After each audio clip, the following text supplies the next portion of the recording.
போகும்போது பொம்பளை பொண்ணுக்கு ஒதுரில் எடுத்துக்கினே போவோம். ஒரு 4 நாளைக்கு ஒதுரில் எடுத்துன்னு போவோம். 5ஆவது நாளைக்கு கட்டை எடுத்து நிற்கும் அவரிய பொழுக்கத்துக்கு. அந்த மாதிரி முதல்ல வரும்போது தான் அங்கே ஓதுறோம். அப்புறமா சரியா போயிடும்பா. ஏப்பா என்னப்பா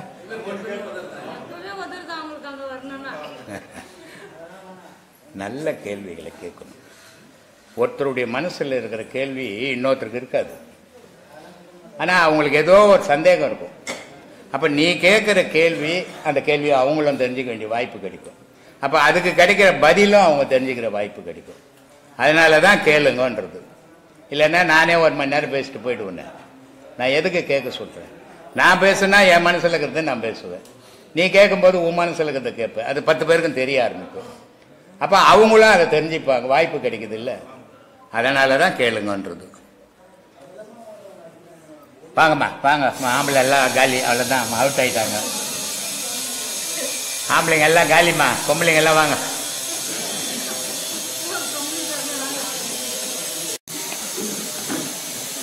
எல்லாருக்கும் நான் பதில் சொல்ல ஆரம்பித்தா ரோட்டில் போகிறவங்களாம் அந்த கேள்வி கேட்குறேன்னு.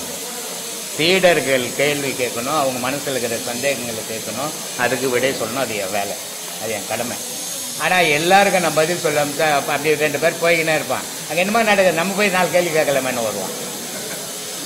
சொல்லு. ஐயா சொல்லப்பா. நான் யார் என்ற கேள்வி ஒரு மனிதன் கேட்டுக்கிட்டே இருக்கிறான். ஐயா நான் யாரு அப்படின்னு ஒரு கேள்வி நீங்கள் சொன்னீங்க. இந்த மாதிரி கேளுங்க உங்களுக்குள்ளார அப்படின்னு. அந்த கேள்வி கேட்டுக்கினே இருக்கிறப்போ ஒரு சீக்கிரம் ஒரு பாம்போட சீக்கிரம் வருது. ஏன்னா அது இந்த கேள்வி ரொம்ப நாளாக கேட்டுக்கிட்டு இருந்தேன். வருஷக்கணக்கில் கேட்டுக்கிட்டு இருந்தேன். யாருக்கிட்ட கேட்குற? எங்கிட்டயே. நீ நான் யார்? அது அதுதான் அது கேட்டு நிற்கிறப்போ ஒரே ஒரு பாம்போட சீக்கிரம் முடியும். பாம்பு வட்டம் பள்ளி வட்டம்பா. நீ யாருக்கிட்ட கேள்வி கேட்ட? நான் எனக்குள்ளே நான் கேட்டேன். நீன்றது யாரு? நான் என்றது பார்த்தா ஒரு சீற்றம் மாதிரி ஒரு பாம்போட சீற்றம் மாதிரி. நான் என்னையே கேள்வி கேட்கிறேன். நீ என்றது யார்? நான் என்றது யாரு என்று அந்த கேள்வி கேட்டுட்டே இருக்கிறப்போ ஒரு வெறும் காற்று தான் வருது. வெறும் அப்போ இன்னும் நான்ன்றது யாருக்கிட்ட கேட்கணும்னு தெரியல. ஏதோ நான் யாருன்னு கேட்டுக்கிறேன். நான் யாருக்கிட்ட கேட்கணும்னு தெரியல. அதை எங்க கேட்கணும்னு தெரியல. ரமணர் கூட சொன்னாரு, நான் யார் ஆராய்ச்சி பண்ணு, சுய விசாரம் பண்ணுனாரு. ஆனா எங்க பண்ணணும்னு சொல்லல. அப்போ போற வரவங்கலாம் நான் யார் கேட்டுக்க முடியாது. அதை தெரிஞ்சுக்கணும். அதை தெரிஞ்சுக்கணும்னா குரு இல்லாத எந்த கொம்பனாலையும் தெரிஞ்சுக்க முடியாது. சரிங்க. என்ன இப்படி நான் யார்? என்ன பாம்பு வரும், பிசாசு கூட வரும். அதனால அதெல்லாம் வரும். சொல்லு. அதுதான் இந்த மாதிரி கேட்டுனே இருக்கிறப்ப என்ன ஆச்சுன்னா ஒரு சீற்றம், ஒரு மூச்சு காற்று அடிக்கடி தோணுது. ஐயா போட்டோம். திடீரென்று ஒரு நாள் ஒரு வெளிச்சம், நான் பார்த்திடாத ஒரு வெளிச்சம் அது கேட்டு.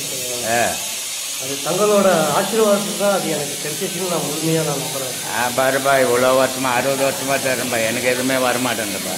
நானும் எத்தனையோ தேடி பார்க்குறேன்பா.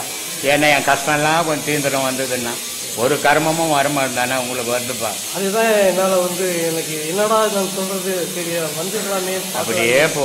இப்போ சொல்லிக்கின்னு இருக்கிறதேம்மா, இப்படியே கேட்டுக்கணும். அதான் உனக்கு நல்லது. சரி. ஆத்மா அழகாக சொன்னான். அனுபவித்து சொன்னானோ அனுபவிக்கலையோ தெரில. ஆனால் சொல்லிட்டு போட்டான். ஒண்டியாக இருக்கிற வரைக்கும் உனக்கு பிரச்சனையே இல்லைடா, சுதந்திர பரவுடா நீ. ஆனால் என் வீட்டு பொண்ணும் ஒன்று போய் சும்மா இல்லாத பிடிச்சின்னு வர போய், ஆனால் கேட்டால் மாயை என்ன பிடிச்சிக்கிச்சுன்ற.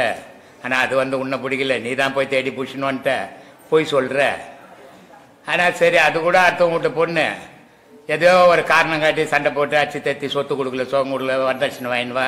இப்படி இப்போ தான் நிறைய நடக்குது. அது இப்போ கோர்ட்டில் 90% கேஸாக தான் இருக்குது. வரதட்சணை கேஸ் தாங்குது. மீதி கேஸ் எல்லாம் 10% தாங்குது. அது மாதிரி தெத்தி விட்டுடலாம். ஆனால் நீங்கள் 2 பேரும் சேர்ந்து ஒரு பொம்மை செய்தீங்க தெரியுமா, அது உன்னை வாழவே விடாத குத்திக்கினே இருக்கண்டான். அதனால சொன்னான், பெண்டாட்டி பெருமிலங்கு பிள்ளை ஒரு சுல்லானி இவை எல்லாம் நீக்கி நான் எக்காலம் சுகம் பெறுவேன். வாழ்க்கையில் சுகம்ன்றதே இல்லைடா குழந்தை குட்டி பற்றினா, சாவர வரைக்கும் துன்பப்பட்டு சாவணண்டான்ட்டான். இல்லையா? நான் எல்லாருக்குமே சொல்லுவேன், புள்ள பெற்றுக்கோ, பொண்ணு பெற்றுக்கோ, தப்பு இல்லை, அது இயற்கை. அது உடல் பசி தேவைப்படுது. அதனால் ஒரு ஆணும் பெண்ணும் இணையறீங்க. இணைஞ்சதில் ஒரு கரு உருவாய் வந்துடுச்சு. ஆனால் அதுக்கு என்ன செய்யணுமோ அது செய்யணும். ஐயோ இது என் பொண்ணு மாதிரி இல்லை, என் புள்ள மாதிரி இல்லைன்னா ஏமாந்துட போகிற, அழுவ போகிறேன்னு அர்த்தம். உன் கடமையை மட்டும் செய்யணும். ஆணாக இருந்தாலும் பெண்ணாக இருந்தாலும் தன்னை பாதுகாத்துக்கிறதுக்கு ஒரு 10 பைசா எடுத்து வச்சுக்கணும்.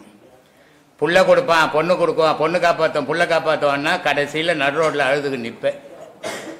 உன்னை நீ காப்பாற்றிக்கிறதுக்கு உன் உழைப்புலேருந்து உனக்கு கொஞ்சம் எடுத்து வச்சுக்கோ. மீதி பிள்ளைங்களுக்கு சொல்ல பொண்ணு, பொண்ணுக்கு சொல்ல பொண்ணு, தப்பு இல்லை. ஆனால் உன்னை காப்பாற்றிது நீ எல்லாத்தையும் இழந்துட்டீன்னா கடைசியில் உனக்கு யாரும் தண்ணி கூட கொடுக்க மாட்டாங்க, எந்த பிள்ளையும் சேர்க்காது. பாக்கெட்டில் பணமும் மனசில் பலமும் வந்ததுன்னா எல்லாரும் உன்னை அனுசரித்து போவான். இது ரெண்டும் இழந்துட்டீன்னா உன்னை வீட்டு வாசப்படி கூட சேர்க்க மாட்டாங்க. அதை போறாரு யாருப்பா? எங்கள் அப்பாங்க. துட்டு இருந்தால் சொல்லுவாங்க, துட்டு இல்லைன்னா அவையாவன ஒரு பிச்சைக்காரன் அப்படின்வாங்க. இதான் உலகம். அதனால் இப்படிப்பட்ட உலகத்தில் வாழறோம், ஜாக்கிரதையாக வாழ கற்றுங்க. ஏமாந்து போய் பொருளை பொண்ணு பேரன் பேத்தின்னு ஏமாந்து போய் கடைசியில் பழுதவிச்சு நிற்காதீங்க. எல்லாருக்கும் நான் சொல்கிறது தான், உங்களை நீங்கள் பாதுகாத்துங்க. இதுலேருந்து ஒரு பைத்தியக்காரன் எனக்கு ஒரு வேலை பண்ணியிருக்கிறான், தூத்துக்குடியிலேருந்து. அவன் மாதம் ஒரு 5000 ரூபாய் ஏதோ ஒரு இதில் கட்டி செங்கல்பட்டில் ஒரு இடம் வாங்கியிருக்கிறான். 2012 வாங்கியிருக்கிறான். அந்த டாக்குமெண்ட், ஆதார் கார்டு எல்லாத்தையும் ஜெராக்ஸ் வச்சு எனக்கு அனுப்பிச்சிட்டான். அவன் எவ்வளோ கஷ்டப்பட்டு கட்டியிருக்கு. இது பணக்காரன் பண்ண மாட்டான். பணக்காரனுக்கு அடுத்தவனு கொடுக்கணும், ஏழைக்கு கொடுக்கணும், இதெல்லாம் அந்த எண்ணம் வராது. அவன் மேலே மேலே சேர்க்கறதுக்கு தான் பார்ப்பான். அப்போ இப்படி கொடுக்குறான்னா அவன் ஏழையாக தான் இருக்கணும். எனக்கு யாருன்னு தெரியல ஆள், ஆனால் அவன் ஏழையாக தான் இருக்கணும். 5000 ரூபாய் கட்டி வாங்கியிருக்கிறான் மாதம். அது செங்கல்பட்டில் இருக்குது இடம். அப்பா நீ எடுத்துக்கணும் அப்படின்னு பத்தத்தோடு எல்லாத்தையும் பேக் பண்ணி பார்சல் அமைச்சிட்டான். எனக்கு வெள்ளிக்கிழமை வந்தது. அப்புறம் நான் சொன்னேன் சிவா கிட்ட, இது அவன் ஆர்வ கோளாறில் அமைச்சிட்டுக்கிறான், இது அப்படியே பௌர்ணமி முடிஞ்ச உடனே அவனுக்கு ரிட்டர்ன் அனுப்பிச்சிடணும், ஒரு லெட்டர் ஒன்று சொல்கிறேன், இந்த மாதிரி எழுதி அவனுக்கு அனுப்பணும். ஏன்னு சொல்கிறேன்னா அவனுடைய பாதுகாப்புக்கு அது அவசியம். இப்போ எனக்கு கொடுத்துட்டான், நான் எடுத்துக்கினேன். நாளைக்கு அவன் சோறு இல்லாத போது ஆசிரமம் போய் அவனுக்கு சோறு போடாது. இதெல்லாம் யோசிக்கணும். ஆஹா எனக்கு கொடுத்துட்டா நான் எடுத்துக்கிறேன்னு எடுத்துக்கிறதுல என்ன புண்ணியம், என்ன இதுக்கு பலனுக்குது? இல்லை, ஒரு பிரயோஜனமும் கிடையாது. அதனால் எல்லாரும் உதவிகள் செய்யுங்க, ஆனால் உங்களை முதல்ல காப்பாற்றிங்க. உங்களை காப்பாற்றிக்கின்னு உதவி செய்யுங்க. உங்களை காப்பாற்றிக்காமல் ஊர் நல்லா இருந்தால் நான் நல்லா இருப்பேன், ஊர் நல்லா இருந்தால் நான் நல்லா இருப்பேன், எல்லாம் ஏமாத்தின விஷயம். அதிலெல்லாம் போய் ஏமாந்துடாதீங்க. ஊர் நல்லா இருந்தால் ஊரோட போகும், உனக்கு ஒன்றும் வராது. நீ நல்லா இருந்தால் ஊருக்கு என்ன பண்ணலாம்? அதனால் ஒவ்வொருத்தரும் அவங்கவுங்க பாதுகாப்பை தேடிக்குங்க. ஆணாக இருந்தாலும் பெண்ணாக இருந்தாலும். புள்ள பொண்ணு பேரன் பேத்தின்னு மனம் உருகி மொத்தத்தையும் இழந்துட்டு கடைசியில் கோமனம் கூட இல்லை நிற்காதீங்க. இது எல்லாருக்கும் சொல்கிற அட்வைஸ். இது என்னுடைய அனுபவத்தில் சொல்கிறேன். அது வீணாகாது. ஜாக்கிரதையாக வாழ்ந்துக்குங்க. வாழ்க்கை ஒரு நெடும் பயணம். இது ஒரு நாள் 2 நாளில் முடியறதில்லை. அதனால் ஒவ்வொருத்தரும் ஆணும் பெண்ணும் அதில் ஜாக்கிரதையாக, ரொம்ப ஜாக்கிரதையாக இருக்கணும். பெண்கள் அதிகமாக ஜாக்கிரதையாக இருக்கணும். ஏன்னா ஆண்கள் குடும்பத்தில் அதிக நேரம் இருக்க மாட்டான், எப்போவோ ஒரு நேரம் தான் இருப்பான். அவங்க வீட்டில் இருக்கிறவங்க ஏதாவது திட்டினாலும் போண்டாலும் ஏதோ அந்த ஒரு நேரத்தோடு போயிடும். ஆனால் பெண்கள் மாமியார் என்ற முறையில், நாத்தனார் என்ற முறையில், ஓரத்து என்ற முறையில் வீட்டில் தான் இருந்தாகணும். அப்போ அவங்களுக்கு தான் பிரச்சனைகள் அதிகம், மன ஓச்சல் அதிகமாகிடும், வேதனைகள் ஜாஸ்தி ஆகிடும். ஆனால் உனக்குன்னு ஒரு 10 ரூபாய் இருந்ததுன்னா நீ யார் தயவுலையும் வாழ வேண்டியதில்லை, உன் உழைப்பில் நீ வாழலாம். அதனால் உங்களை முதல்ல எல்லா பெண்களுக்கும் சொல்கிறேன், ரொம்ப ஜாக்கிரதையாக இருங்க. காலங்கள் சரியில்லாத காலம். பணம் இருந்தால் தான் மரியாதை. பணம் இல்லைன்னா 10 பைசாக்கு நீ எவ்வளோ நல்லவனாக இருந்தால் கூட உன்னை மதிக்க மாட்டான். அதனால் உங்களை பாதுகாத்துங்க. நீங்கள் யாருக்கும் கொடுக்க வேணாம், ஆனால் நீங்கள் யாருக்கிட்டும் கையேந்தி நிற்காமல் நில்லுங்க. அது உங்கள் வாழ்க்கைக்கு நல்லா இருக்கும். சொல்லு சாமி, இனிமேல் சொல்லணும் சாமி, சொல்லு சாமி. யாருப்பா ஏதோ கேட்கணுன்னா யாருன்னா வாங்க. வந்துன்னு மணி 2:30 ஆச்சு, இன்னொரு 1/2 மணி நேரம் டக்கு டக்கு டக்கு டக்குன்னு கேட்கணும்.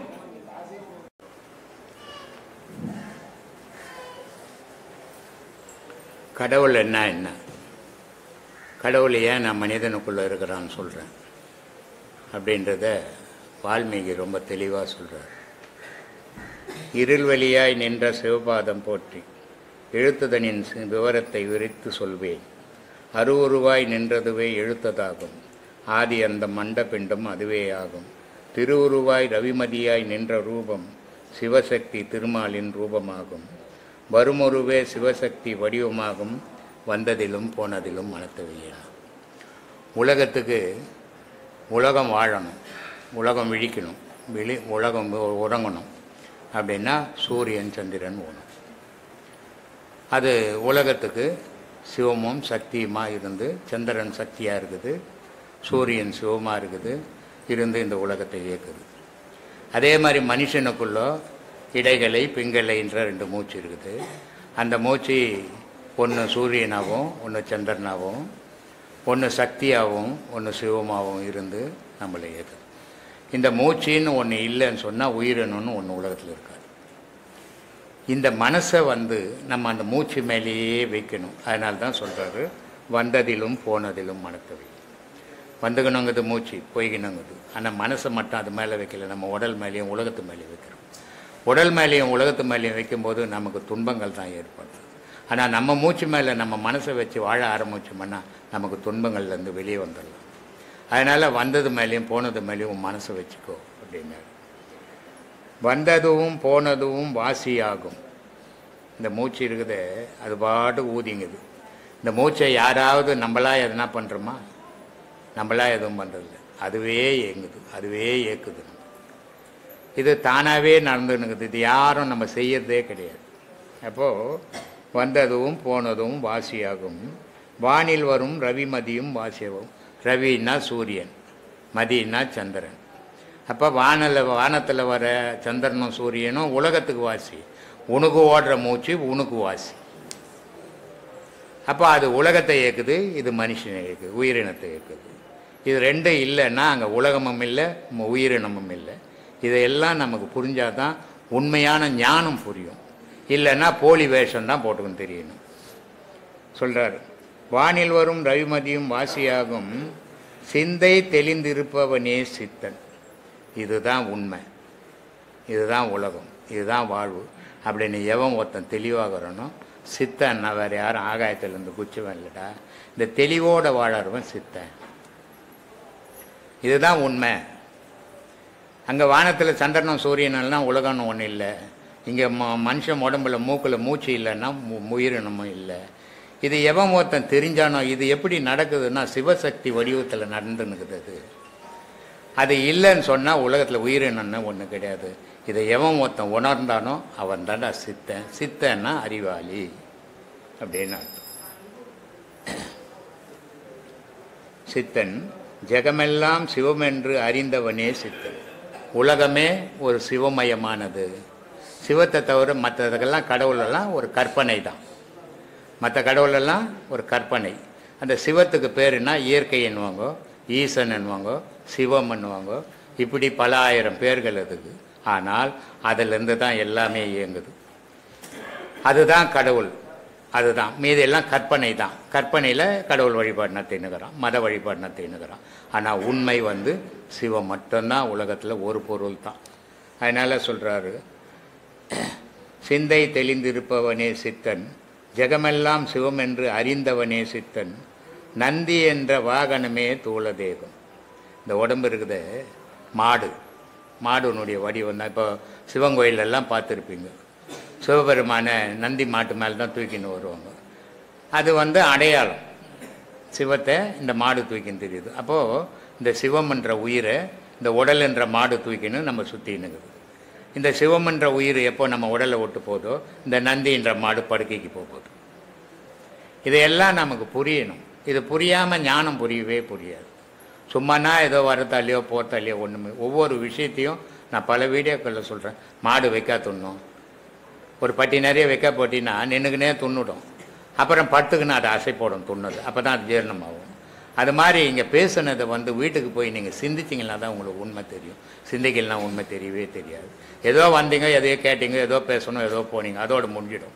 அதனால் உங்களுக்கு அது பயன் தராது. அதனால் வீட்டுக்கு போய் சிந்திங்க.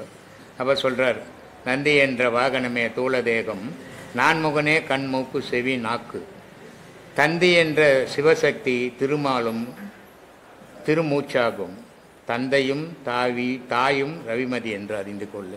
உனக்கு சொந்த அப்பா அம்மா, இப்போ உலகத்தில் நம்ம அப்பா அம்மா தான் பெற்றாங்க. ஆனால் நமக்கு ஒரு உடம்பு சரியில்லை. நம்மளை பெற்ற அப்பா அம்மாவில் நம்மளை காப்பாற்ற முடியுமா? முடியல. அப்போ எங்கேயோ ஒரு டாக்டர்கிட்ட கூட்டுன்னு போகிறாங்க. சரி, டாக்டராவது காப்பாற்றுவாரா அப்படின்னா, அவர் உடலுக்கு தான் வைத்தியம் செய்ய முடியும், உயிருக்கு வைத்தியம் செய்யறதுக்கு இங்கே யாரும் டாக்டர் கிடையாது. அதனால் அந்த உயிர் உள்ளே நிற்கணும்னா அவர் செய்த வைத்தியம் செல்லும். அந்த உயிர் போனோன்னு முடிவு பட்சின்னா அவர் செய்த வைத்தியமும் செல்லாது. அப்போ உயிர் போயிடும். அப்போது நம்மளை பெற்ற தாயாலையும் காப்பாற்ற முடியல, தகப்பனாலையும் காப்பாற்ற முடியல, டாக்டராலையும் காப்பாற்ற முடியாத இந்த உயிர் என்னவா இருக்குது? நம்ம உடலில் சிவமும் சக்தியுமாக இருந்து இயங்குது. அது ரெண்டும் பிரிஞ்சுதுன்னு சொன்னால் இங்கே உடல் போச்சு, உயிர் போச்சு, ஏக்கம் போச்சு, எல்லாம் போச்சு. சொந்த பந்தங்கள் போச்சு, உறவுகள் போச்சு, சொத்து சுகங்கள் போச்சு, எல்லாமே இழந்து தனித்தே நிற்க போகும். தனித்தே வரும்போது வந்தோம், போகும்போதும் தனித்தே போக போகும். அதனால் வாழுங்காலத்தில் இடையில் வாழற காலத்தில் மரணம் ஜனனம் ஆகிப்போச்சு, மரணம் வரப்போது. இந்த ரெண்டுக்கும் இடையில் இறைவன்ற மூச்சை பிடிங்கும். அந்த மூச்சை தான் உங்களுக்கு இவ்வளோ சொல்லி கொடுத்துனுங்கிறேன். மீதி எல்லாம் கற்பனையாக மாறிடும். இதில் கற்பனைக்கே இங்கே இடம் கிடையாது. சொல்கிறார், அறிந்து கொள்ளு பூரகமே சரியை மார்க்கம், அடங்குகின்ற கும்பகமே கிரியை மார்க்கம், பிரிந்து வரும் ரோசகமே யோக மார்க்கம், பிசங்காமல் நின்றதுவே ஞான மார்க்கம். ஞான மார்க்கத்தில் மாறுபடவே கூடாது. நான் எல்லாருக்குமே சொல்கிறோம், இங்கே உபதேசம் வாங்காதீங்க. இது ஒன்றும் அரசியல் கட்சி கிடையாது, இது ஒன்றும் நமக்கு வியாபாரம் கிடையாது. முடியும், என்னால் முடியும், நான் அடைவேன் அப்படின்ற வைராக்கியம் உள்ள மட்டும் வாங்கும். ஏதோ அவர் போனார் இவர் போனாருன்னு உபதேசம் வாங்கிட்டு அப்புறம் வீட்டுக்கு போயிட்டு என்னால் முடியலங்க, எனக்கு கால் நோவுதுங்க, கை நோவுதுங்க அப்படின்னு சொல்கிறவங்க தயவு செய்து உபதேசம் வாங்காதீங்க. ஏன்னா வண்டி காசு தண்டம், இங்கே உபதேச காசு தண்டம், எல்லாமே தண்டமாக போவோம், ஒரு நாள் பொழப்பும் போகும். அதனால் அந்த மாதிரி ஆளுங்க தயவு செய்து வராதிங்க. என்னால் முடியும், நான் அடையும், மற்ற நாள் முடியும் போது என்னால் ஏன் முடியாதுன்னு வைராக்கியம் இருக்கிறவங்க மட்டும் இந்த உபதேசங்கள் வாங்கும். இதுதான் உண்மைன்னு இருந்தால் அதில் அவன் பயணம் பண்ணனா அவன் தாண்டா ஞானி, அவன் தான் ஆன்மீகவாதி அப்படின்னு. ஆன்மீகம் இன்னைக்கு உலகம் ஃபுல்லாக பேசுகிறான், 2 பட்டையை போட்டுக்கிறான்.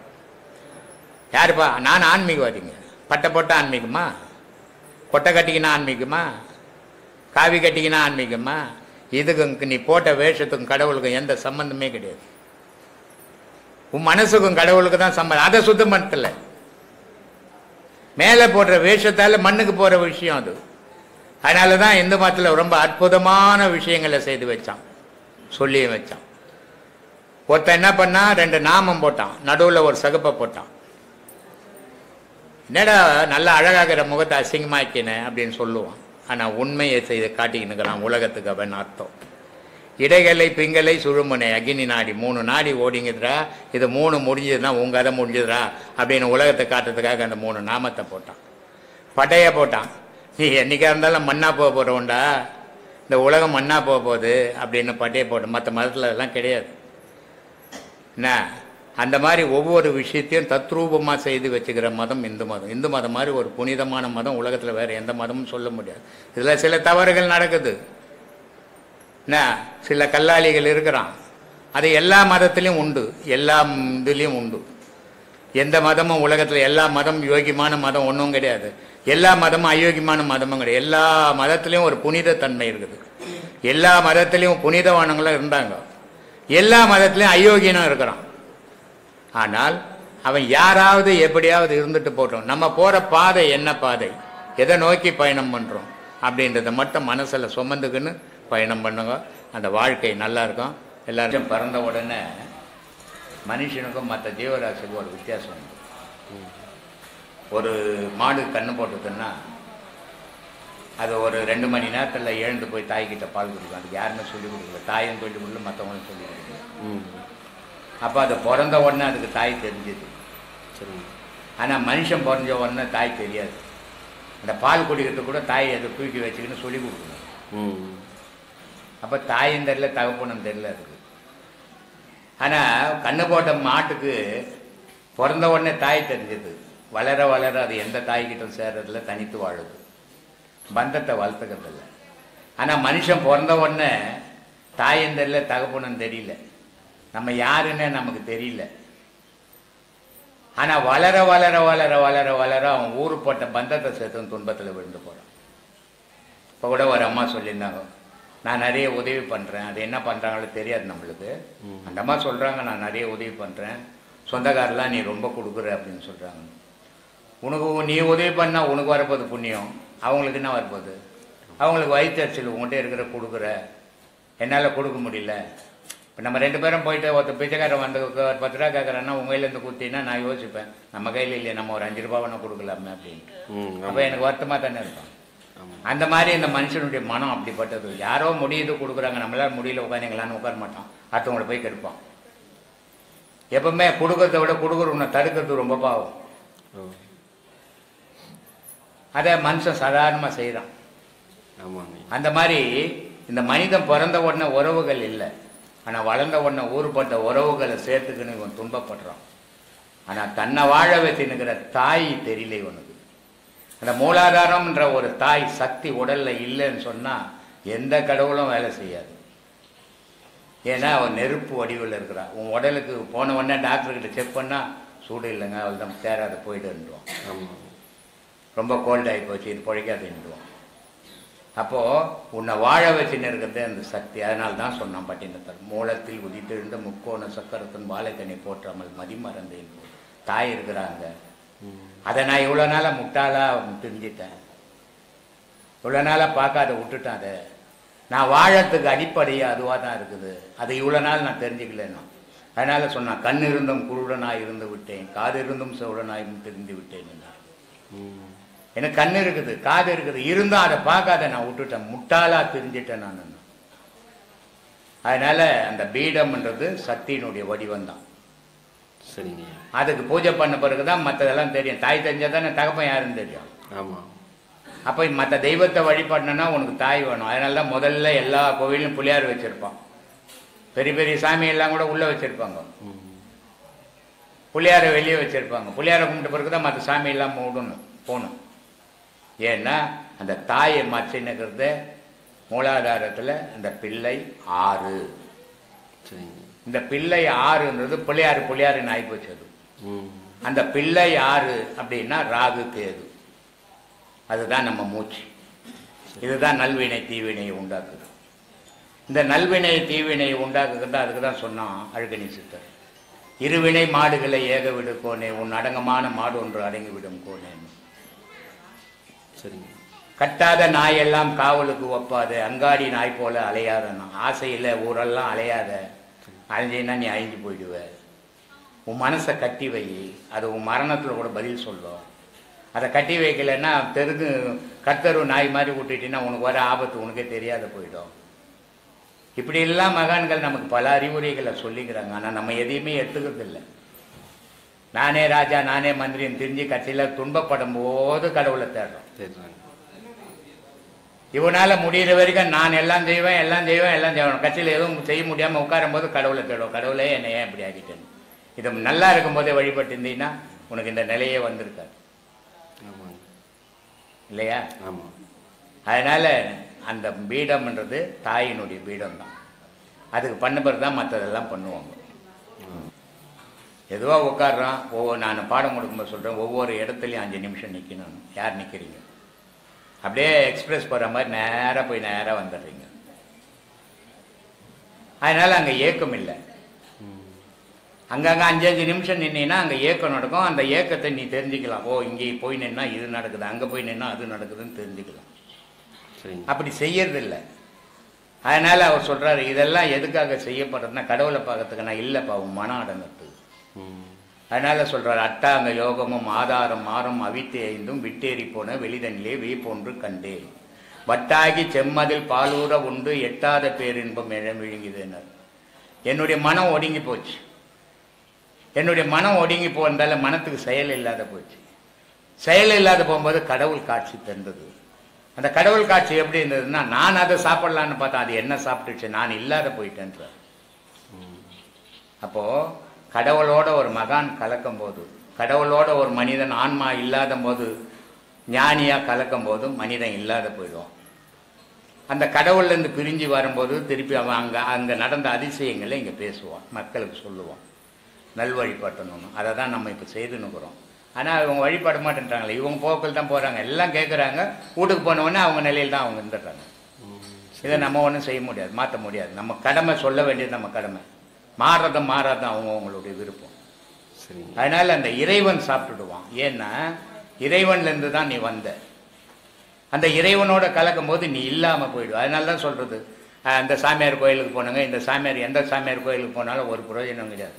எங்கிட்ட ஒரு அம்மா வெளிநாட்டிலேருந்து ஃபோன் பண்ணாங்க, நாங்கள் சாய்பாபா ஒத்தம்மா கும்பிட்றோம், சாய்பாபா இருக்கிறாரா? இல்லை, சாய்பாபா ஏதாவது உனக்கு சொல்லி கொடுத்தாரா? என்ன சொல்லி கொடுத்தாரு? அவரே இல்லையே, எப்படி சொல்லி கொடுப்பாரு? அப்போது நீ யாருக்கிட்ட போனால் நீ நல்லதை தெரிஞ்சிக்க முடியும்னு தேடி போகணும். அதை போயிட்டு அந்த ஞானி போயிட்டார், இந்த ஞானி போயிட்டாருன்னா அவர் போய் கடவுளோட கலந்துட்டார். அங்கே ஞானிக்கே வேலை இல்லை, ஞானியே இல்லை அங்கே. அப்புறம் நீ யாரை கும்பிட்டு என்ன பண்ணணும்? நீ கும்பிட வேண்டியது உன்னையே கும்பிடணும். நீயே கடவுள், நீயே இல்லை. எல்லா செயலுக்கு அடிப்படை இன்பத்துக்கும் துன்பத்துக்கும் நீயே காரணம். உன்னை நீ மனசை திருத்திக்கினீன்னா இன்பத்திலிருந்து வரலாம், துன்பத்திலிருந்து வெளியே வரலாம், அமைதியான வாழ்க்கை வாழலாம். ஆசைகளை வளர்க்க வளர்க்க துன்பங்கள் சேர்ந்துக்கினே இருக்கும். ஆசையை அழிக்க அழிக்க இன்பங்கள் வளர்ந்துக்கினே இருக்கும். இதுதான் மனிதனுடைய வாழ்வுப்பா. இதை தான் அவர் சொன்னார். மனம் இல்லை எனக்கு, கடவுளை பார்த்தேன். அப்போ இந்த மனம் அடங்கிறதுக்கு ஆதாரம் பார்த்தேன், அவித்தை அஞ்சி. இந்த அவித்தை அஞ்சியும் அஞ்சுதுங்க. இது அழிஞ்சு போன பிறகு பார்த்தா கடவுள் தான் இருக்கிறாரு. கடவுளோட கலந்துட்டேன் நான்ன்ற அந்த பாடல். பெரிய கோவில் கட்டிக்குது, அதெல்லாம் மகான்கள் சமாதி தான். திருப்பதி கொங்கணவர் சமாதி, ஸ்ரீரங்கத்தில் ராமானுஜர் அகஸ்தியர் சமாதி, இதில் தில்லையில் பல ஞானிகள் சமாதி, திருமூலர் சமாதி எல்லாம் அங்கே தான். எல்லாரும் சமாதியை தான் கும்பிட்டுன்னுக்குறோம். அவங்க சொன்ன வார்த்தைகளை தான் பேசின்னுக்குறோம். எத்தனையோ ராஜாக்கள் இருந்தான், எத்தனையோ பணக்காரன் தான். அவனை பற்றி யாராவது பேசுகிறோமா? எங்கேயாவது பேசுகிறோமா? பேசுறது. சோத்துக்கே வழி இல்லாத பட்னியும் பைசியமா செத்த மகான்களை பற்றி தான் பேசுகிறோம். ஏன்னா மகான்கள் வார்த்தை உலகத்தில் அழியாது, மனுஷனுடைய வார்த்தைலாம் அழிஞ்சிடும், அப்போவே அழிஞ்சிடும். அதனால் எல்லா மகான்கள் ஜீவ சமாதியிலையும் ஒரு வைப்ரேஷன் இருக்கும். அந்த வைப்ரேஷன் அந்த பாதையிலே போகிறவனுக்கு அது பயன் தரும். அந்த பாதையில் போகாதவங்களுக்கு சாதாரணமாக கும்பிட்டுட்டு போகலாம். இதுதான் வித்தியாசம். பெருமா கோயிலில் வைக்கிறது இல்லை. பெருமா கோயிலில் பைரவருக்கு பதிலாக ஆஞ்சநேயரை வச்சுக்கிறாங்க. பைரவர்னா பாதுகாப்பு நாய். பைரவர்ன்றது ஒரு நாய். அந்த நாய் அந்த கோயில் அதனால தான் முன்னாடியே வச்சுருப்பாங்க வழியாண்டியே பைரவர் கோயில். அது அந்த கோவிலில் ஆள் இல்லாத நேரத்தில் பூட்டிகிட்டு போனால் அது பாதுகாப்பு இருக்குது அப்படின்றதுக்காக. அதை பார்த்து தான் வீட்டுங்களெல்லாம் நாய் வளர்க்க ஆரம்பிச்சு அந்த பெட்டில் படுக்க வச்சு இவங்க தரையில் பத்துன்னு பரவாயில்றான். ஆமாப்பா, மனுஷனை தரையில் பத்துக்கிறான், நாயை பெட்டில் படுக்க வைக்கிறான். இவனுக்கு உடம்பு சரியில்லைனா கூட துட்டு இல்லைன்றான் ஊசி போத்துக்கு. நாய்க்கு உடம்பு சரியில்லைனா வெட்டினரிக்கு தூக்கின்னு ஓடுறான். அவ்வளோ இவன் நான் போன பிறப்பில் இவன் நாயாவே இருந்திருப்பான். இந்த பிறப்பில் அந்த உணர்வு வந்துக்கினே இருக்குது அவனுக்கு திரும்பி திரும்பி. அது ஏன்னா காவலுக்கு இருக்கணும், அதை வெளியே கட்டணும். ஆனால் இவன் பெட்ரூமில் படுக்க வச்சு இவன் வெளியே பார்த்து தூங்குறான். அது மாதிரி காலங்களை மாறி போச்சு. அதனால இப்போ பைரவர் கோயிலெல்லாம் திருட ஆரம்பிச்சிட்டான். பைரவர்லாம் இல்லை, இப்போ வயசை செத்து போச்சு. அதனால கோயிலில் கொள்ளக்காரன் போனால் எல்லாத்தையும் கோயிலும் கல் வச்சுன்னு போயிடுறான். அதான் நடந்துங்குது. அப்போ பைரவர் காவல் இருந்தார். பெருமா கோயிலில் ஆஞ்சநேயர் காவல் இருந்தார். அதனால முதல்ல அவங்கள வச்சிருந்தாங்க. சொல்லு, இதுதானேப்பா ஒரு 20 வருஷத்துக்கு முன்னே ஒரு கேசட்டே போட்டு கொடுத்தேன். 20 வருஷத்துக்கு முன்னே ஒரு கேசட்டே போட்டு கொடுத்தேன். ஒரு பிராமண வீட்டில் இருந்த பையன் இறந்துட்டான். அவன் பிறப்பு ஒரு காலனியில் பிறந்துட்டான், மறுபிறப்பு. ஆனால் அந்த காலனியில் இருக்கிற தாய் தப்பம் கொடூரமான ஆடு மாடு எதையும் பாவம் பண்ணி பார்க்காம அறுத்து சாப்பிட்றவன். ஆனால் அவனுக்கு பிறந்த புள்ள அதை தொட மாட்டேங்குது. ஆனால் அவனுக்கு பிறந்த புள்ள கோவிலுக்கு போகுது, அவனுக்கு பிறந்த புள்ள பூஜை புனஸ்காரங்கள் பண்ணுது. ஆனால் ஒரு எஸ்வினுடைய குடும்பத்தில் இருந்தவன் பிராமண வீட்டில் பிறந்துட்டான். அவன் பிராமண வீட்டில் பிறந்துட்டு கூட போயிட்டு கறி மீன் பண்ணுறான் மறப்பா, வெளியே தெரிஞ்சா தெரிய போகுதுன்ட்டு. ஏன்னா அவன் முன் பிறவியில் எதை அனுபவிச்சானோ இந்த பிரிவில் இப்போ மனுஷன் பார்த்தீங்கன்னா ஒருத்தன் சாந்தமானவனாக இருப்பான், அவன் மான்லேருந்து செத்து வந்த உயிராக இருப்பான். ஒருத்தன் பார்த்தீங்கன்னா மூர்க்கமாக இருப்பான், அவன் புலியிலேருந்து செத்து வந்தவனாக இருப்பான். ஆனால் உடல் என்னமோ மனித உடல் தான். செயல் குணங்கள் அந்த பார்வை அதெல்லாம் பார்த்தீங்கன்னா மிருகம் மாதிரி இருக்கும். அதனால் எந்த குழந்தையாக இருந்தாலும் அது என் முன்பிறவியில் என்னவா இருந்ததோ அதை தொடரும். இங்கே அது குழந்தையிலேயே முதுமையினான அறிவு வளர்ச்சி இருக்கும். ஆனால் இவனுக்கு அதனால தான் சொல்கிறது, அறிவுக்கு வயசு கிடையாது, உடலுக்கு தான் வயசு அப்படின்றது. ஆனால் இவனுக்கு 60 வயசாக இருக்கும். மொட்டை பசங்க சின்ன பசங்க செய்கிற செயலெல்லாம் செய்வான். காரணம் இவன் பிறந்து வளர்ந்தது அப்படி. பிறப்பினுடைய அடிப்படையே இவனுடைய வளர்ப்பில் தெரிஞ்சிடும், இவன் வாழ்க்கையில் தெரிஞ்சிடும். அதனால தான் பல பேருக்கு பல விஷயங்கள் சொல்லுது. கோயில் இல்லா ஊரில் குடியிருக்க வேணான்னுச்சு அவை. கோயில் என்ன சோறா போட போகுது? ஒரு சோறம் போடாது. ஆனால் நீ கோயிலுக்கு போய் 4 நல்லவங்க கூட சேரும்போது உனக்கு அந்த பக்குவம் வரும். ஆனால் நீ பிறந்ததுலேருந்தே சேர்ற கெட்டவங்க கூடவே சேர்ந்து கெட்டதையே செய்து பழக்கப்பட்டீங்கன்னா முதுமையிலேயும் அந்த குணம் இருக்கும். உடல் முடியாது, ஆனால் முதுமையிலையும் குணம் அதுதான் இருக்கும். அந்த அந்த செயலுக்கு தான் ஆசைப்படுவேன் நீ. சரி. அதனால அறிவை வளர்க்கணும். அறிவை வளர்க்கணும்னா பக்தியை வளர்க்கணும். பக்தியை வளர்ச்சுன்னா சாந்தம் வரும். சரி. பக்தி இல்லாதவனுக்கு மொட்டைத்தனம் தான் வரும், மூர்க்கத்தனம் தான் வரும். அவனுடைய செயலெல்லாம் நன்மையாகவே இருக்க, தீமையாகவே இருக்கும். நல்ல பக்குவம் உள்ளவன் செயலெல்லாம் அவனோட போவாது, அடுத்தவனுக்கு உதவுற மாதிரி இருக்கும். இந்த பக்குவப்படுறதுக்கு தெய்வ பக்தி அவசியம். நீ போகிறது தப்புன்னுவானே, அப்புறம் அவன் எங்க உங்க கூட பாடம் பண்ணுவாங்க. எதுக்குடா நீ பிறந்த வளர்ந்த சாவு போகிற நல்லா அனுபவிச்சுட்டு சாப்பிடானுவானே. நீ போகிறதே தப்புன்னுவான்பா, அப்புறம் உன் கூட எப்படி ட்ராவல் பண்ணுவான்? உன் கூட ட்ராவல் பண்ணுறோம், உன் கூட வரப்போகிறான்னா உன்னை பார்த்த உடனே நீ இந்த பாதையில் இருக்கிறவன்னா உங்ககிட்ட அவன் கேட்குற கேள்விகள்லாம் கடவுளை பற்றி கேட்பான், அந்த வழியை பற்றி கேட்பான். அப்போ தெரிஞ்சுக்கலாம் இவன் நம்ம கூட ட்ராவல் பண்ணுவான். அவன் ஊரு கதையெல்லாம் உங்ககிட்ட பேசுகிறான்னா இதுக்கு அதுக்கு சம்மந்தம் இல்லாத இருக்கிறான், உன்னையும் அதில் வலிக்கு பார்க்குறான்னு அர்த்தம் இல்லையா? அதனால் உன் கூட சேர்றவெல்லாம் இல்லை ட்ராவல் பண்ணுவான்னு இருக்கிற. இங்கே வந்தவனே ட்ராவல் பண்ண மாட்டேன்றான் அதில், அப்புறம் ஊரில் இருக்கிறவன் எங்கன்னு ட்ராவல் பண்ணுவான்? இவ்வளோ பேசுகிறேன், இவ்வளோ செய்கிறேன், அப்போ கூட அவன் வீட்டுக்கு போனவொன்னே அவன் நிலையில் தான் அவன் போயிடுறான், மாறிடுறான், விடமாட்டேன் அவனை. ஏதோ நம்மளால் முடிஞ்சது சொல்லுவான், அவன் எடுத்துக்கலாம் போட்டோன்னு சொல்லிங்கிறேன். 16 நாள் இப்போ நீ ஒரு வீடு கொடுத்தோன்னு இருந்தேன்னு வச்சுக்கோ. சரிங்க. நீ ஒரு வருஷம் 1.5 வருஷம் வரைக்கும் அந்த கொடுத்தோன்னு அந்த வீடு உனக்கு ஞாபகத்தில் இருந்துக்கிறாரு. அது 1 வருஷம் 1.5 வருஷம் போச்சுன்னா அந்த வீட்டை மறந்துடுவோம். அப்புறம் இப்போ நீ இருக்கிற வீட்டை தான் ஞாபகத்துக்கு வந்துடும். ஆமாம் ஆமாம் இல்லையா? இது இயற்கை தான் மனுஷனுக்கு.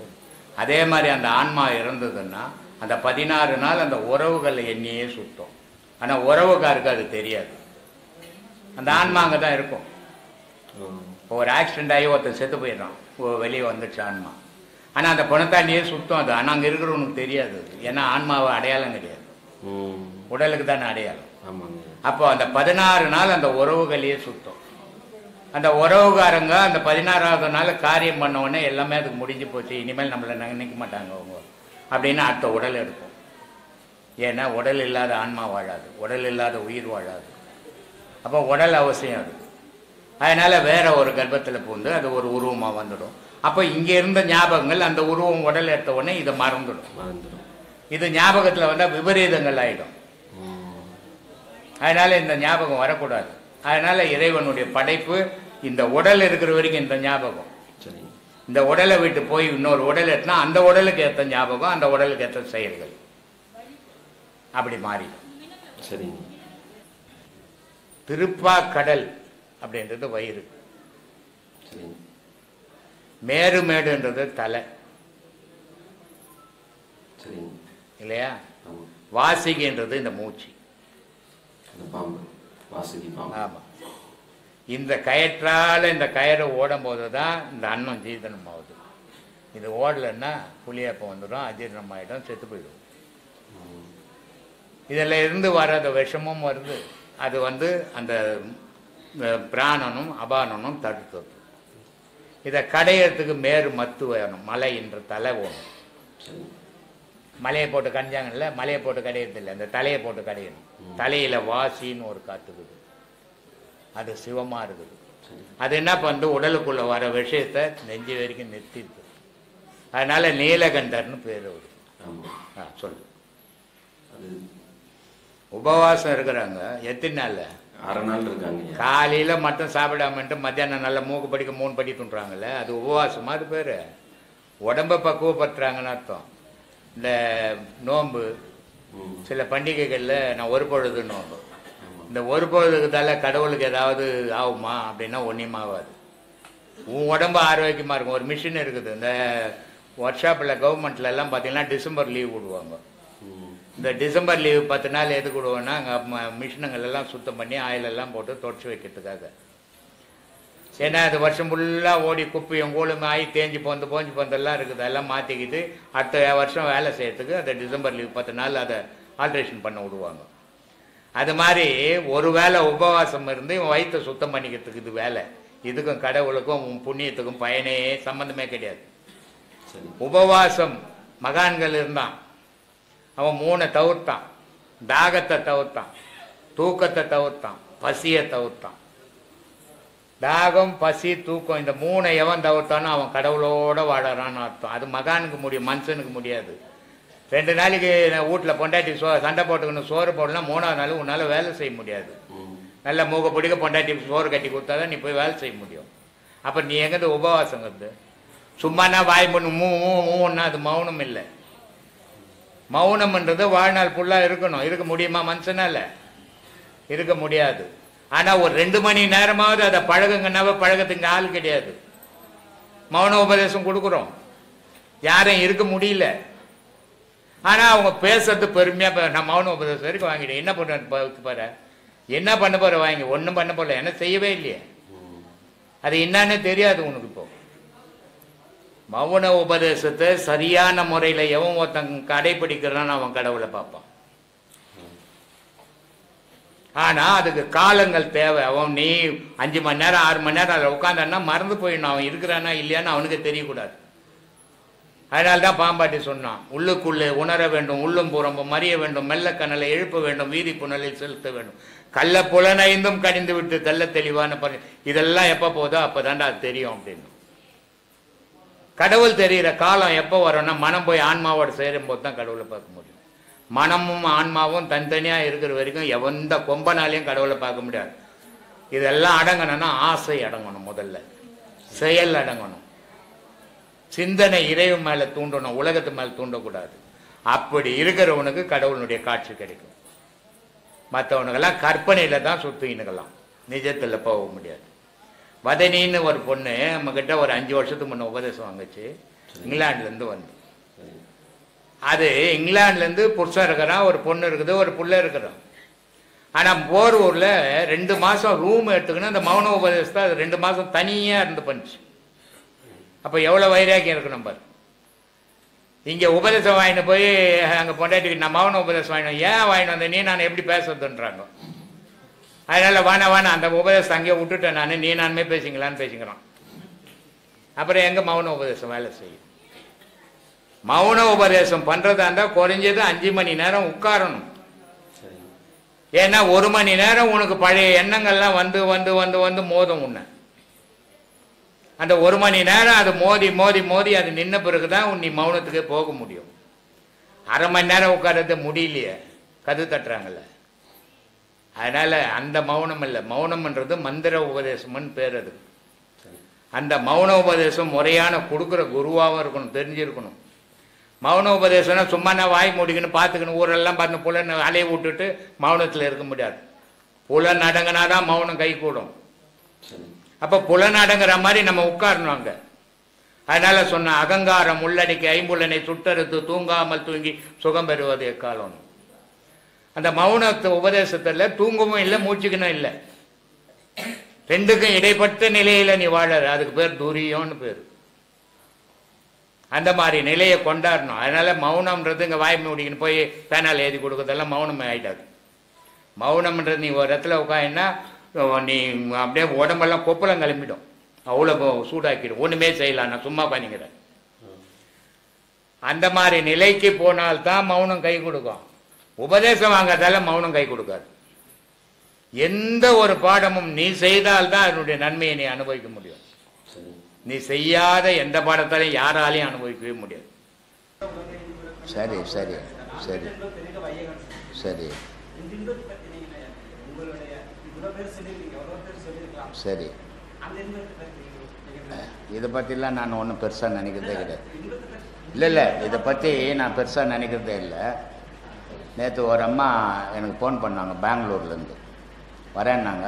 நான் இந்த மாதம் துணியெல்லாம் எடுத்து வச்சு அடுத்த மாதம் வரேன்னாங்க. அவங்க ஒரு வார்த்தை சொன்னாங்க, 1 மாதமாக அவங்க வீடியோவை பார்க்குறேன் சாமி, சத்தியத்தை பேசுகிறீங்க, உண்மையை சொன்னீங்க, அதனால் நான் உங்களாண்ட வரணும், உங்கள்கிட்ட உபதேசம் வாங்கணும்னு.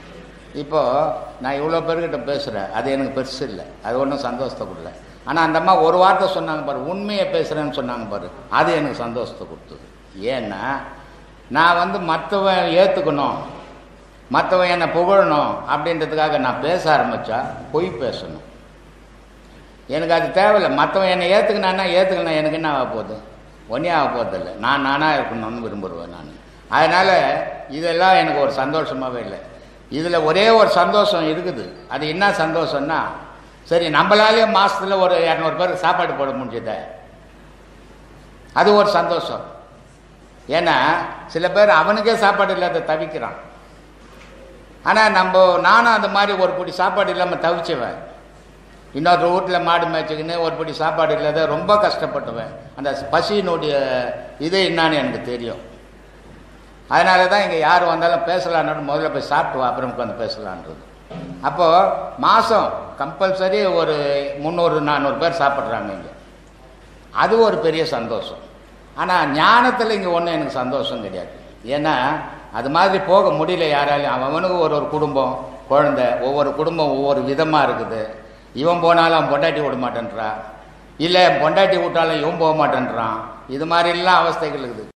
அகஸ்தியர் 4 வார்த்தையில் சொல்லிடுறார், மனமது செம்மையானால் மந்திரம் ஜபிக்க வேண்டாம், மனமது செம்மையானால் மூச்சை அடக்க வேண்டாம், மனமது செம்மையானால் வாசி உயர்த்த வேண்டாம், மனமது செம்மையானால் மந்திரமெல்லாம் செம்மையாமேனா.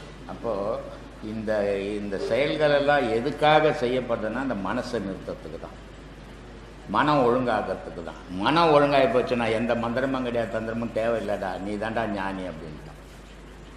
ஞானிக்கும் அஞ்ஞானிக்கும் என்ன வேறுபாடுன்னா, ஞானின்றவன் மனத்தை விட்டுட்டு ஆன்மாவோட ஒலா வருவேன், அஞ்ஞானி ஆன்மாவை மறந்துட்டு மனத்தோட ஒலா வருவேன். இவ்வளோதான் வித்தியாசம். இந்த ஆன்மாவோட ஒலாத்துறவனுக்கு கேள்வியே கிடையாது, மனசோட ஒலாத்துறவனுக்கு 1000 கேள்விகள். இது என்ன, அது என்ன, அது என்ன, இது என்னான்னு அப்படின்னு. ராமகிருஷ்ண ரமண மகரிஷி கிட்ட போயிட்டு ஒருத்தன் கேட்குறான், எவ்வளோ பெரிய மகான் அவர், எப்படிப்பட்டவர், இவர்கிட்ட எப்படி பேசணும்னு கூட அவனுக்கு தரம் தெரியல, தரம். அவன் போய் கேட்குறான் அவர்கிட்ட, சாமி ராமகிருஷ்ண பரமஹம்சர் விவேகானந்தருக்கு கடவுளை காட்டினார், அது மாதிரி நீங்கள் காட்ட முடியுமா அப்படின்னு கேட்குறான். கேட்கலாமா? சடனாக ஒரு பதில் சொன்னார், நீ விவேகானந்தராக இருந்தால் நான் ராமகிருஷ்ணராக மாறுறேன் அப்படின்னார். நீ ஆவியா விவேகானந்தரா சொல்லு. அந்த காலத்து பிஏ படிச்சுட்டு கடவுள் வழிபாட்டில் போய் உலகம் ஃபுல்லாக இந்து மதம்னா என்னான்னு பரப்பின ஒரு பெரிய ருஸ்தும் வந்தால் சிங்கம், அது ஆன்மீக சிங்கம். அது அதை போய் உனக்கு ஈக்குவல் பண்ணிக்கலாமா? நீ நயா பைசா உதவாதவன். இது என்னன்னா ஆதங்கம். அந்த மாதிரி கேள்வியை கேட்குறான். அது மாதிரி நம்ம ஒரு இடத்துக்கு போகிறோம், அந்த இடம் என்ன, எப்படி, என்ன கேட்கணும், என்ன தெரிஞ்சுக்க வந்தோமா, நம்ம சொல்ல வந்தோமா அப்படின்னே புரியல. எதையோ ஒன்று பேசணும். அது மாதிரி நேற்று ஒரு அம்மா ஃபோன் பண்ணுறாங்க ஆவடியிலேருந்து, எனக்கு ஒரே பையன் சாமி, அவன் வாழ்க்கை எப்படி இருக்கும்னு என்ன கேட்குறாங்க. நான் என்ன பதில் சொல்கிறது? ஏம்மா நான் ஜோசியம் ஜாதகம்லாம் பார்க்குறதுல அவங்கள கேட்குறேன். இது மாதிரி ஃபோன் நம்பர் கிடச்சிச்சுன்னா கண்டதை கேட்குறாங்க. சில நேரத்தில் கோபம் கூட வருது. அது மாதிரி கேட்குறாங்க. ஸ்ரீலங்காவிலேருந்து ஒரு அம்மா எனக்கு ஃபோன் பண்ணுறாங்க, புருஷன் வானான்னு விட்டுட்டாங்களாம், ஆனால் புருஷன் இவங்களை விட மாட்டேன்றாங்க. நான் என்ன பண்ணணும்? கோர்ட்டுக்கு போகணும், கோர்ட்டுக்கு போனால் கூட விட மாட்டேன்றான் அப்படின்னு ஃபோன் பண்ணுது. இந்த மாதிரி நிறைய உதவாத விஷயங்களை பற்றி கேட்குறாங்க. ரொம்ப வருத்தமாகவும் இருக்குது. நம்ம என்ன பேசியிருக்கிறோம் அதை சம்மந்தப்பட்டு கேட்டால் பதில் சொல்லலாம். சம்மந்தமே இல்லாத ஒரு ஃபோன் நம்பர் கிடச்சிட்டு ஒரு சாமியார் கிடச்சிட்டாரு மாட்டான் சாவச்சலான்னு சாவடிக்கிறாங்க. அந்த மாதிரி இருக்குது. ரொம்ப வருத்தப்பட வேண்டியது. ஏன்னா மனுஷன் இவ்வளோ அறியாமையில் இன்னும் இருக்கிறான் இந்த காலத்தில் கொள்மான்னு தோணுது எனக்கு. என்ன பண்ணுறது? அந்த மனம் வந்து சந்திரன் சொல்றாங்க. அது வந்து 15 நாள் தேய்விரையா இருக்கு, 15 நாள் வளர்விரையா. அது ஏற்க சொல்லு. அது மாதிரி முளைத்து பெருத்திடும், பெருத்து செலுத்திடும் 2 வருஷத்துல சொல்றாங்க. அப்பதினை இந்த அரிய வல்லா இருக்கு. இது எப்படி எதனால வந்து வளர்விரை தேய்விரை இந்த மனது வந்து சுகதுக்கத்துல ஆளுதுங்கிறது தெரிஞ்சா அந்த சுகதுக்கம் இல்லாத ஒரு நிலை வந்துச்சுனாக்க இறைவன் திருவடி எப்படி வரும் அதை சொன்னா தானேப்பா. அதுதானே இப்போ சொல்லி பட்டினத்தார் சொன்னார்னு சொல்கிறேன். அது எப்படி வரும்னு சொல்ல மாட்டிய. அந்த சுக்க துக்கம் வராத நிலைக்கு என்ன பண்ணணும்? மனத்தகத்து அழுக்கரா மௌனையான யோகிகள். மனத்தகத்து இருக்கணும், மனத்தகத்து அழுக்கரா. மனத்தகத்து அழுக்கறுத்த மௌனையான யோகிகள். முளைத்தெடுத்து இருந்து அது எதனா இருக்கட்டும். மௌனமாக இருக்க முடியுமா? இருக்க முடியுமா? முடியுமா? உன்னால யாரால முடியும் சொல்லுங்க. அப்புறம் முடியாத பேசி என்ன பிரயோஜனம்? பாட்டு படிச்சுட்டு போது போய்க்கலாம். இருக்க முடியல ஒரு ஆள் சொல்லுங்க, மௌனமாக நான் இருப்பேன். ஏன்? குழப்பணும். குழப்பம்னா வயிறு சும்மா இருக்காது. அதனால மௌனமாக இருக்க முடியாது. அவர் யாரை சொல்றாரு? ஞானிகளை சொல்றாரு, நம்மளை சொல்லலை. ஏன்னா நம்மளால முடியாதுன்னு அவருக்கும் தெரியும் இல்லையா? மௌனமாக இருக்கணும்னா நீ ஊரோட ஒட்டி வாழக்கூடாது. முதல்ல நீ மௌனமாக நடும், பக்கத்து வீட்டுக்காரன் சும்மா இருக்க மாட்டான் உன்னை. அதனால ஊரை விட்டு அப்பவே ஞானிங்கள்லாம் என்ன பண்ண இந்த மாதிரி தொல்லை அப்பவே இருந்துருக்குது போல இருக்குது. அவங்கெல்லாம் காட்டில் தான் இருந்தாங்க, வீட்டில் இல்லை யாரும். வீட்டில் இருந்துக்கின்னு எங்கே மௌனமாக இருக்குது? மௌனம்ன்றதே ஒன்றும் சரியாக தெரியாதுக்குது. மௌனம்னா ஏதோ வாய் மூடின்னு இருக்குது மௌனம்னு நினச்சின்னு இருக்கிறீங்க. அது இல்லை மௌனம். மௌனம்ன்றது ஒரு இடம் இருக்குது உடலில். அதனால் மகான்கள் எல்லாம் சொல்லியிருக்கிறாங்க. நமக்கு சாத்தியமா? இந்த திருமந்திரம் எதை சொல்றியோ சொல்லு பார்க்கலாம். சொல்ல அர்த்தங்கள் சொல்லு பார்க்கலாம். அர்த்தம் சொல்லாத இருக்கிற எழுத்தை படித்தா பயனே கிடையாது. அது யாரும் ஒன்றாலும் படிக்க முடியும். பசங்க கிட்ட கொடுத்தா கூட படிச்சுடுவாங்க. அதுக்கு பொருள் சொல்லணும், அதான் முக்கியம். சொல்றாரு, பொல்லாதவன் எதுலையுமே நிற்காதவன், ரொம்ப மோசமானவனா.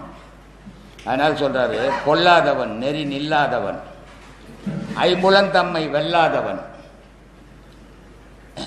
கல்வி கல்லாதவன், மெய்யடியார்பால் செல்லாதவன், உண்மை சொல்லாதவன், நின் திருவடி காப்பு இல்லாதவன், மண்ணில் ஏன் பிறந்தான் கட்சி ஏகமன். இப்படிப்பட்டவன் இந்த பூமியில் எதுக்கியா பிறந்தான்னு ஈஸ்வரனை கேட்குறான் பட்டினத்தார். ஏதாவது ஒரு நெறியில் நிற்கிறது இல்லை. போனால் ஒரு வழியில் இதுதான் வழி நமக்கு முடிவுன்னு போகிறதில்ல. கண்டதில் போய் கால் வச்சுக்கிறான். உண்மையும் சொல்கிறதில்ல. இவெல்லாம் எதுக்கு மண்ணில் பிறந்தான்? உண்மையான அடியார் பின்னாடியும் போகிறதில்ல. அதனால் இவன் மண்ணில் பிறந்ததே பூமிக்கே வேஸ்ட்டு அப்படின்றான். அதனால் சொல்கிறான், பொல்லாதவன் நெறி நில்லாதவன். ஒரு நெறியில் நிற்கிறது இல்லை. இங்கே நகுது, அங்கே நகுது, அங்கே நகுது, இங்கே நகுது தெரியுது. அவனுக்கு வந்து எதுவுமே தெரிஞ்சுக்க முடியாமே போயிடும். கட்சியில் எதையாவது ஒன்றில் நின்னா தான் உண்மை வசப்படும். கண்டதில் தெரியறவனுக்கு உண்மையே தெரிஞ்சுக்க முடியாமே போயிடும். தொழில் கூட பாருங்கள், எல்லா தொழிலும் கற்றுன்னு இருப்பான். கொளுத்து வேலை தெரியும், தைய வேலை தெரியும், சமையல் வேலை தெரியும், கார்பெண்டர் வேலை தெரியும். கட்சியில் பார்த்தா வீட்டில் சோறே இருக்காது. ஏன்னா அந்த எல்லாம் தெரியுன்ற கர்வம். எந்த தொழிலையும் அரைக்குறையாக இருப்பான். அவன் பார்த்தீங்கன்னா ஓஹோன்னு வாழ்வான். ஏன்னா பயம். நமக்கு இதுதான் தெரியும், இதில் வாழ்ந்தா போதும் அப்படின்னு வாழறோம், நல்லா வாழ்வான். இந்த எல்லா தொழிலும் தெரியும்னு போகிறவன் குடிச்சவராக போடுவான் இல்லையா? அதே மாதிரி இதுலேயும் ஏதாவது ஒரு வழியில் போகணும். 4 வழியில் போனால் எதுலேயுமே உருப்படாது போயிடும். அதனால் சொல்கிறான், பொல்லாதவன் நெறி நில்லாதவன், ஒரு வழியில் நீ செல்றதில்லை. ஐம்புலன் தன்னை வெல்லாதவன், இந்த புலன்களினுடைய இயக்கத்துக்கு அவன் அடிமையாகி போய் கிடக்கிறான். அதை ஜெயிக்க முடியல அவனால். அதனால் ஐம்புலன் தம்மை வெல்லாதவன், கல்வி கல்லாதவன், எல்லாம் படிச்சுக்கிறான். அந்த ஒரு 10 திருமந்திரம் சொல்லிங்கிறாரு. இதனால் என்ன பிரயோஜனம்? திருமந்திரத்தில் கடவுள் இருக்கிறாரு. எந்த சித்தர் புக்கில், எந்த குரானில், எந்த வேதத்தில் கடவுள் இருக்கிறான்? எதுலேயும் கடவுள் கிடையாது. கடவுளை பற்றி தான் இருக்கும். அந்த கடவுளை பற்றி கூட என்ன இருக்குதுன்னு நமக்கு புரியணும். அது கஷ்டம். எழுத்து யார் ஒன்றா படிக்கலாம், பெரிய கஷ்டம் கிடையாது. அதனால சொல்கிறான் கல்வி கல்லாத, எல்லாம் படிச்சவன் தானே. அப்படி இருக்கும்போது இந்த ஆள் எப்படி கல்வி கல்லாதவன் சொல்கிறான்? இந்த கல்வியில் ஏட்டு கல்வியை சொல்ல, அறிவு கல்வியை சொல்கிறான் அவன். அதனால் கல்வி கல்லாதவன்டா, அறிவு கல்வி கல்லாதவன்டான். எங்கே இருக்கிறோம், என்ன பேசணும், என்ன தெரிஞ்சுக்கணும், எப்படி தெரிஞ்சுக்கணும், அதை யோசிக்கணும். அதனால் சொல்கிறான் கல்வி கல்லாதவன், மெய்யடியார்பால் செல்லாதவன், உண்மை சொல்லாதவன். உண்மை சொல்லாதவன், நின் திருவடிக்கு அன்பு இல்லாதவன். கடவுள் மேலேயும் அன்பு இல்லாதவன். இவெல்லாம் எதுக்கு பூமியில் பிறந்தான்?